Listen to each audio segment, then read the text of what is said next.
Mistake number 3, using a drug for too long. Now, some women might think, and I've fallen prey to this as well, that, well, if I'm using the lowest dose possible, I can use it for an extended period of time.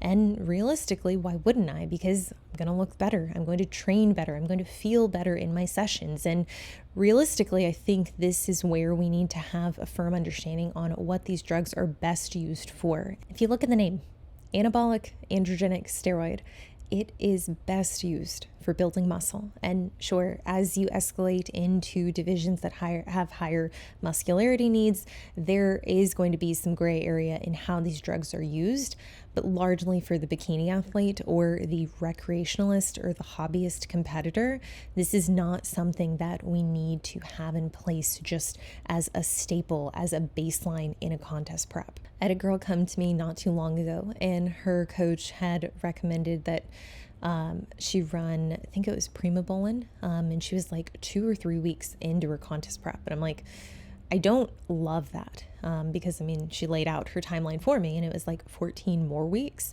And she's like, yeah, like it's not a super high dose, but the intention, I imagine, would be to have it in all the way through. And it was something that I kind of walked her through. I'm like, you're not really in a position to build muscle because you're in such a big deficit. And we see this in proof of the fact that like you're losing a lot of weight. So like by definition, you're not building, but you have this drug in place, working as like an anti-catabolic. And this is where I think a lot of people go wrong, is they think that having it in during prep is harmless, even if it is at a low dose. And it's that total duration and exposure that you have over your lifetime that is going to lend to a higher likelihood of incurring these unwanted effects, which is why I think like if we're going to use it in a contest prep, sure, there's merit to maybe having it in place at the end if we're trying to drive fullness, if we're trying to drive training performance, and largely the look would benefit from being denser. Yes, absolutely. Cosmetically, it can be an asset there,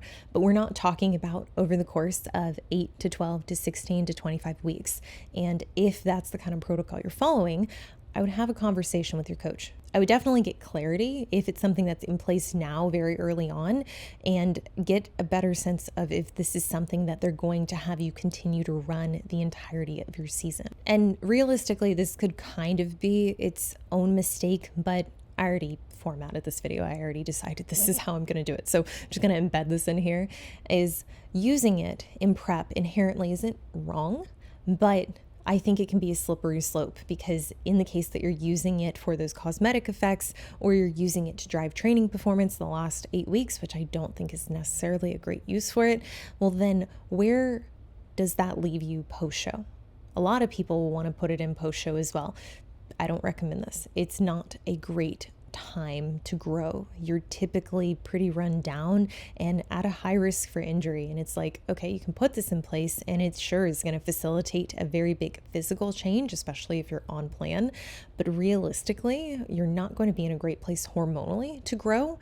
And if you really need to build tissue, the goal needs to be putting that anabolic in place at a date where you've already proven, you've already like shown that like, hey, I have a well-designed program that drives muscle growth. And if you don't have that, then you're kind of just scrambling, letting the drug do a lot of the work, which, you know, you can still make progress that way. You're just not going to make as much progress, or there's a lower likelihood of you getting everything you can out of it, which ultimately perpetuates this cycle of then, well, I need to do more of the drug, or I need to do another cycle, or I need to do more, or I need to have a higher dose, or I need to keep it in longer, which I think is often just masking very poor planning. And there's a concept of lifetime exposure, and that ultimately lending to the likelihood that you viralize. And I almost think of it like each cycle is adding bricks to a wall. And even if each brick is small, in the case that you're using a lower dose,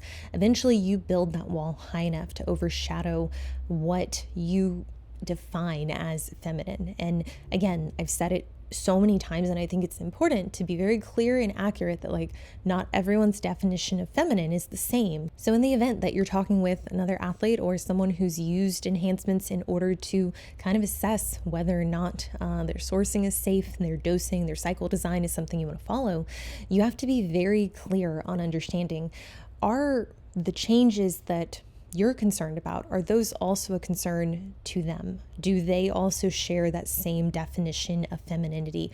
Or were they willing to let certain things go? I would say typically 6 to 8 weeks is the longest cycle that I would recommend for the risk-averse bikini athlete, the individual who still has progress that they can pull out. And I do think it's really important, if you're going to be doing multiple preps or back-to-back preps, which I understand, like that might just be the timing that you run into due to the national show schedule. This is something that you should really add up, like how many total weeks are you on cycle, and is this amount something that you're comfortable with? And when you can really weigh this against, like, okay, the purpose of this compound is to create this compositional shift. Well, in the case that it's in place 12 to 24 weeks, even at a very low dose, it's like, well, is it needed? Is it actually necessitated for these weeks that you're not competing? Like how many weeks of this 24, or I guess like more like 12-week block, only because like certain national shows, like they'll be back to back, or they'll have like 2 to 3 week gaps in them. So when we're looking at the 2025 season, it's like Junior USA's that starts end of May, and we pretty much have national shows, I think all the way through the end of August, maybe. So it's like people who are hitting that circuit that are trying to secure that pro card, they might be committing to doing a 12-week cycle, even for the individual who's like, I'm only going to put it in place towards the end of my prep or towards the point that I'm stage lean to really drive that look. So it's something just to consider if you are making like a really long run or you have a long season ahead of you, and whether or not you have all the tools in place that are going to set you up and allow you to track any potential changes to vocal pitch.